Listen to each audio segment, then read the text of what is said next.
Buen día. Hoy en Huellas en el Agua, un podcast tratado de la contaminación de la tierra, vamos a hablar de los plásticos que llegan a los mares, océanos y otras superficies marítimas. Este podcast es grabado por Luis Cifuentes y Tomás Bello del curso 902 del Centro Educativo Colegio Técnico Benjamín Herrera. En total, cerca de 11 millones de toneladas métricas de plástico ingresan a los océanos por año. Teniendo en cuenta que los plásticos representan la fracción más grande, dañina y persistente de todos los desechos de procedencia humana que acaban en los ecosistemas marinos, llegando a abarcar el 85% del total de los desechos humanos que acaban en los océanos, y también teniendo en cuenta que el agua abarca 3/4 partes de la superficie de la Tierra y es un recurso indispensable para la vida marítima y terrestre. Esto significa que es una de las problemáticas más grandes y preocupantes que tenemos, y hay que buscarle una solución a nivel mundial.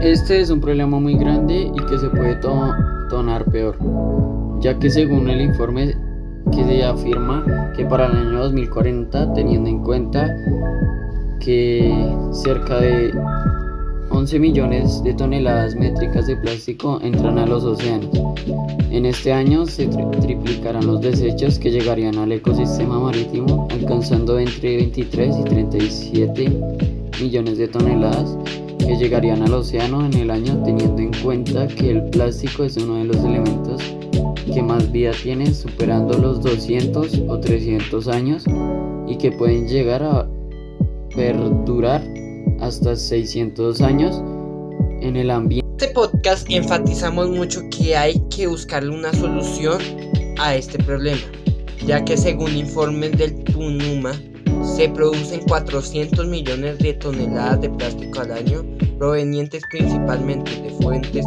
terrestres, y estos plásticos principalmente se utilizan en envases o en productos de un solo uso para almacenar alimentos y bebidas. Entonces queremos enfatizar que esto es un elemento que tiene gran cantidad de uso, y el 85% de estos plásticos llegan a vertederos y posteriormente llegan al medio ambiente marino. Plásticos a lo largo de los últimos 50 años han aumentado su producción de 15 millones de toneladas en 1954 a 311 millones de toneladas. De ese total, de 26% son envases plásticos, que corresponden a 78 millones de toneladas, y el 40% de esos envases terminan en basureros o rellenos sanitarios. El 32% en el ambiente, como los ecosistemas marítimos, y el 14% es incinerado o utilizado para generar energía. En el producto que más se tira con frecuencias al agua son las botellas, que se muestran a la mayor tasa de crecimiento, y siendo el 15% de los plásticos que llegan a los mares. El plástico es un material predominante en la economía moderna debido a su bajo costo, ligereza y versatilidad. De los 400 millones de toneladas de plástico producidos anualmente, solo el 9% se recicla, según el PNUMA. Además de los 78 millones de toneladas de envases plásticos, solo el 14% se recicla después de su uso. Las pérdidas económicas anuales por la falta de reciclaje de plásticos se estiman entre 80.000 y 120.000 millones de dólares. Si no cambian la tendencia actual, se proyecta que para el año 2050 habrá más plástico que peces en el océano en términos de peso. Los plásticos tienen un impacto devastador en los ecosistemas marinos, afectando como animales a hábitats. Los macroplásticos causan la muerte de mamíferos marinos, aves, peces, reptiles y plantas por colisiones e ingestión. Los microplásticos y nanoplásticos, invisibles al ojo humano, transfieren productos químicos tóxicos a las aguas, laceran intestinos y pueden acumularse en tejidos de organismos marinos, provocando enfermedades y cambios fisiológicos.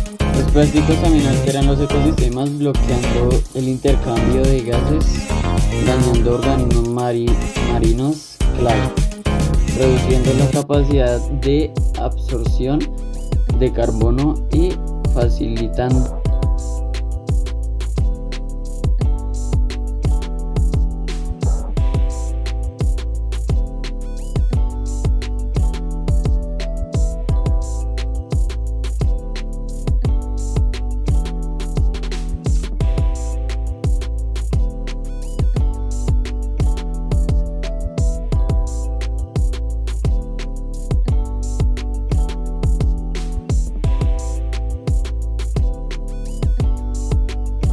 Esto opina Batista Butcher, que es un emprendedor y estudiante de biotecnología argentino, sobre este Acuerdo de París.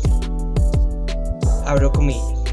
Hoy estamos generando plástico como nunca en la historia, y para los próximos 20 años se plantea duplicar la producción en función del crecimiento poblacional. Pero por otro lado estamos en situación en la cual, por ejemplo, para la obtención de energía y la posterior suministro de toda la matriz mundial, van ganando terreno las energías renovables. El joven emprendedor subrayó la importancia del carácter vinculante planteando para este nuevo acuerdo, ya que otra jerarquía de cumplimiento tanto a los estados como a las empresas involucradas. En conclusión, hay que buscarle una solución a este problema rápidamente y mundialmente. Gracias por escuchar nuestro podcast Huellas en el Agua. Nos veremos en una próxima ocasión.